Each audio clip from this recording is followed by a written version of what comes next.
që kena nga organizata që lërë, me komendisht në profesorit e plastiqe.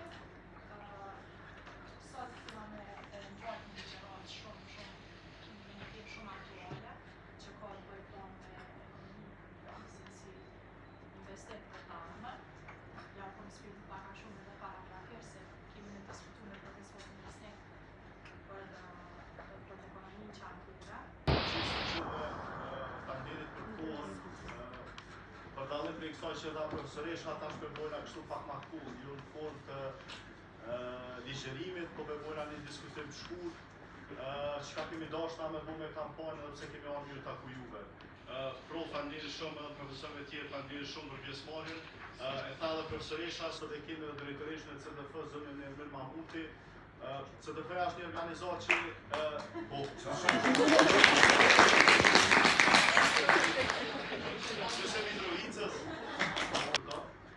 kemi ardhur me prezantu një kampanjë e cila ka për qëllim kryesor edhe shumë të rëndësishëm mbrojtjen e ambientit. Për dikën që ka ardhur shumë shpesh në Mitrovicë si sportist, unë e komendu që Mitrovica është prej shteteve më të pastërta në botë. Për dikën që ka udhëtuar në Pej, komendu që Peja është prej shteteve më të pastra në botë, në Kosovë, jo në botë. Ata që kemi kuptuar mujve të fundit është që na kemi probleme shumë të mëdha me ambientin. Çka kemi bërë në bashkëpunim me CDF-n është që kemi diskutuar se çka mundemi na me bëu bashkërisht që me shty përpara rëndësinë shtëpit për mbrojtje të ambientit, edhe organizon aktivitete mbi të gjitha kulturore. Mitrovica për kulturë dhe art, pak për sport nga një figurë branda, por edhe për sport.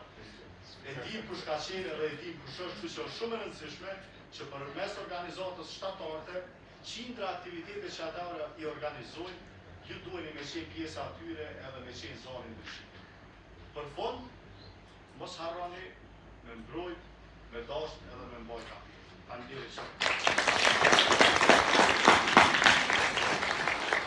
Fjalia zakonshme për mos me zgjat ma shumë, po për një me e kom knatësi me ftu një mik të madh CDF-s, një mik. Sot të diskutojmë për ekonominë dhe mjedisin, shtojet e përgatitur në anaglisht, me përhundës pas në gjurëshime. Një temë që është atraktive, që është shumë koherente, dhe cila pashmangshëm e implikan edhe Kosovën, në mënyrën se si sillemi ne. Dhe do diskutojmë kryesisht se si ndikon mjedisit e ne, me si ndikojmë ne tek mjedisit. Me fokus të veçantë tek firmat, prodhimit dhe kostoja e veprimit ose mos veprimit të politikave publike. Po filloj me një statistikë shumë të thjeshtë. Sipas projekcioneve, realisht ne si ekonomi botërore jemi duke i shfrytzuar 60% më shumë të resurseve se sa që është në gjendje planeti të rigjenerat. Me fjalë tjera, sipas projekcioneve, me këtë normë të rritjes së konsumit deri në vitin 2015 na duhen edhe 3 planete tjera për t'i akomodu nevojat dhe kërkesat e njerëzve për konsum. Jemi duke jetuar në një botë ku konsumi është shumë i madh për gjithçka. E dim edhe vetë, domethënë, blej produkte ndryshme, blej produkte ndërtimtari në tekstil, në fusha të ndryshme dhe këto ato e rrisin normën e shfrytëzimit të resurseve. Me fjalë tjera, nëse analizojna se kush e shkakton emisionin më të madh në botë, në planet, kryesisht vjen, gjysma atyre vjen nga prodhimi i veturave, i veshmbathjes, i produkteve të ushqimit dhe produkteve tjera. Prandaj, fokusi im është tek firmat dhe tek biznesi dhe si mund të ndryshojmë mentalitetin për t'u përshtatur dhe resatin jemi bindur se ka pas kibernetikë dhe e ka kryer programin e njëjtë siguron.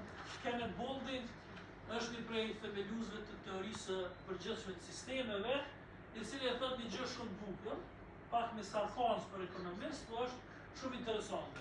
Dhe secili që beson që rritja eksponenciale, rritja shumë e madhe, të diçka është eksponenciale, mund të shkojë kështu në mënyrë infinite në një botë e cila ka kufizime, atëre ose është i marë, thojza budalla, ose është ekonomist.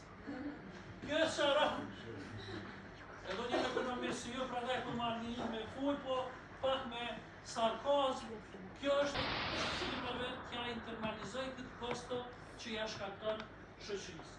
Prandaj është shumë e qartë, është mënyra e të menduar. Dhe tash ka ndryshuar më të madhe mënyra të menduarit dhe kjo na çon në diçka që ne në ekonomi e quajmë sustainable development, ose zhvillim i qëndrueshëm, i cili është një koncept i ri, i cili ndërton në vete jo vetëm zhvillimin ekonomik, jo vetëm preokupimin për rritje ekonomike dhe për zhvillim të korporatave dhe të firmave dhe për plotësim nevoja njerëzore,